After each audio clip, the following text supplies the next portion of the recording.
sa Nueva Ecija, ang inyong virtual na paglalakbay sa puso ng Luzon. Tuklasin ang mayamang kasaysayan, kamangha-manghang kalikasan, at makulay na kultura ng Nueva Ecija.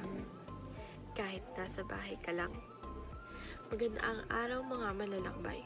Ako si Valerie Ann Tolentino, ang inyong virtual tour guide at dadalhin ko kayo sa isang di malilimutang paglalakbay sa isa sa mga pinakahinahangaang probinsya ng Pilipinas, ang Nueva Ecija. Kilala bilang Rice Cannery of the Philippines ang probinsyang ito. Hindi lamang tungkol sa masaganang palayan, ito rin ay puno ng kasaysayan, kultura, at likas na yaman na siguradong kagigiliwan niyo. Simulan natin ang paglalakbay sa nakaraan. Narito tayo sa General Luna Shrine sa lungsod ng Cabanatuan.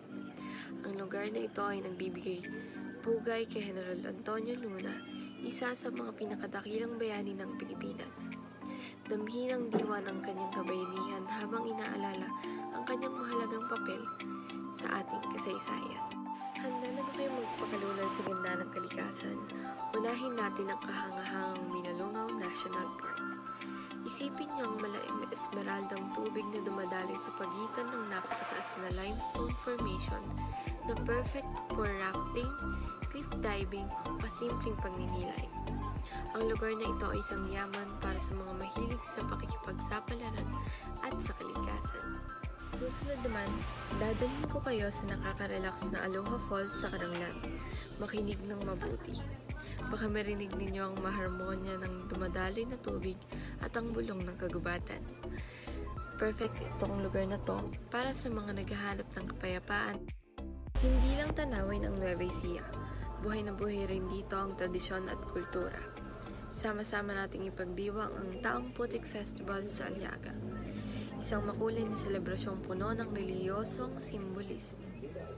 Damhin ang saya ng pagkakaisa ng mga Nuevo Ecijano habang isinasabuhay nila ang kanilang pananampalataya. Huwag din kalimutang tikman ng mga lokal na pagkain tulad ng bibingka at ibang lutuin gamit ang pinakamasarap na bigas ng probinsya. Habang nagtatapos ang ating virtual tour, umaasa akong naramdaman ninyo ang kagandahan at kasaysayan ng Nueva Ecija, kahit sa pamamagitan lamang ng inyong screen. Mula sa makasaysayang lugar hanggang sa kahangahangang kalikasan, ang probinsyang ito ay nag-aanyaya sa inyo na bisitahin ito ng personal balang araw.